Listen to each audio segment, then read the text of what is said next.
আসসালামু আলাইকুম, Fatema's kitchen and শখের রান্নায় আপনাকে ব্যাপারে স্বাগতম। মুই বরিশালের মনু মুই আজকে আপনাকে আজব খান জিনিস রান্না করে দেখাম। মোরা বরিশালের এটা কই তালেরাডির হোপরা, আর রান্নার পরে কই মুরব্বা। এই মুরব্বা রান্না করার জন্য প্রথমে আমি একটা কড়াইর ভিতরে দিয়ে দিলাম 1 টেবিল চামচ ঘি, দিয়ে দিলাম গরম মশলা, একটু নাড়াচাড়া করে দিয়ে দিলাম 1 কাপ কোরানো নারিকেল। নারিকেলটা সুন্দর মতো কষাইয়ে নিয়েছি লাল লাল করে। এরপরে দিয়ে দিলাম তালেরাডির কোপরা, এটা কাইটা বাইর করে সুন্দর মতো ধুয়ে পরিষ্কার করে দিয়ে দিলাম।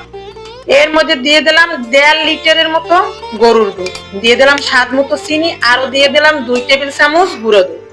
এখন বলক হয়ে ওঠার পরে দিয়ে দিলাম পোলাওয়ের চাউলের গুঁড়ো পানি দিয়ে গোলাইয়া। এখন আরো জাল দিয়ে নেবো প্রায় 5-6 মিনিট।